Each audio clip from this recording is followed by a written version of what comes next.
ఈ తెలుగు గురించి కూడా చాలా మందికి సందేహం ఉంది. కానీ ఎక్కువ స్కోర్ తెచ్చేది టెట్లో తెలుగే.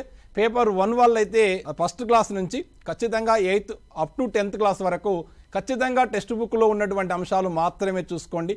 మనం ప్రీవియస్ టెట్ని పరిశీలిస్తే మనకు సిలబస్ ఏదున్నా కూడా కవులైనా, వ్యాకరణ అంశాలైనా, భాషాంశాలైనా, తెలంగాణ సంస్కృతి కళలు అయినా కూడా సిలబస్లో ఏ టాపిక్ ఇచ్చినా కూడా మనం తెలంగాణ రాష్ట్రంలో ప్రజెంట్ ఉన్నటువంటి టెక్స్ట్ బుక్స్ను ఆధారంగా చేసుకునే ఒక అర్థం ఇచ్చినా, సంధి ఇచ్చినా, సమాసం ఇచ్చినా, ఆఖరికి అలంకారం ఎగ్జామినర్ ఇచ్చినా కూడా మన బుక్లో ఏదైతే ఉందో అది మాత్రమే ఇస్తున్నాడు.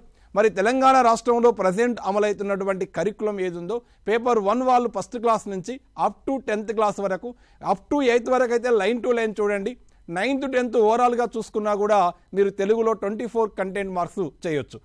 అదేవిధంగా పేపర్ 2 వాళ్ళు పరిశీలిస్తే సాధారణంగా ఎగ్జామినర్ 6వ తరగతి నుంచి 10th క్లాస్ వరకు తెలంగాణ రాష్ట్రంలో ఉన్నటువంటి టెక్స్ట్ బుక్లో మనం చాలామంది ఏమనుకుంటారు అంటే కవి పరిచయం నేర్చుకుంటే సరిపోతుంది, బుక్ అనుకున్నటువంటి వ్యాకరణ అంశాలు, భాషాంశాలు సరిపోతుంది అనుకుంటారు. కానీ ఎగ్జామినర్ కంటెంట్లో ఉన్నటువంటి పదాలను తీసుకొని కూడా ఆ జాతీయాలు కానీ, అదేవిధంగా సామెతలు కానీ, ఆ పదబంధాలు కానీ, అక్కడ ఉన్నటువంటి అంశాల మీద అర్థాలు కానీ, తెలంగాణ పదజాలం కానీ, అక్కడ ఉన్నటువంటి తెలంగాణ కల్చర్ సంబంధించినటువంటి పండుగలు, జాతరలు, కళా నైపుణ్యాలు, వీటి మీద కూడా ఎగ్జామినర్ ప్రశ్న అడుగుతున్నాడు. కాబట్టి అదేవిధంగా సప్లిమెంటరీ రీడర్గా ఉన్నటువంటి ఉపవాచకాన్ని కూడా ఎగ్జామినర్ మిస్ చేయడం లేదు. ప్రీవియస్ టెట్లో వాటి గురించి కూడా మనకు జయం అనే కలం ఎవరిది అని చెప్పి, అదేవిధంగా నంటెల్లో ఉన్నటువంటి ప్రతి పాటను కూడా దాంట్లో మెయిన్ కాన్సెప్ట్ ఏముందో అది నేర్చుకునే ప్రయత్నం చేయండి.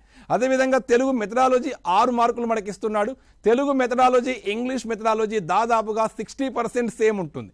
మనకు భాష నిర్వచనాలు, భాషా వాదాలు, భాష ఎలా పుట్టింది, అదేవిధంగా మాతృభాష మీద ఉన్నటువంటి నిర్వచనాలు ఏంటి, త్రిభాషా సూత్రం మీద ఇంగ్లీష్ మెథడ్లో కానీ తెలుగు మెథడ్లో కానీ కంపల్సరీ క్వశ్చన్ అడుగుతుంది. ఆ త్రిభాషను తీసుకొచ్చినటువంటి అది central advisory board of education కానీ, సమర్థించినటువంటి కొటారి కమిషన్ కానీ, త్రిభాషా సూత్రం యొక్క లాభాలు ఏంది, త్రిభాషా సూత్రంలో ద్వితీయ భాషగా ఏముండాలి, మరి నార్త్ ఇండియాలో ఏ భాష తీసుకున్నారు, త్రిభాషని తమిళనాడు ఎందుకు వ్యతిరేకించింది అనే అంశాల ఆధారంగా చేసుకొని మాతృభాష తెలుగు యొక్క స్థానం ఏంటి అనేది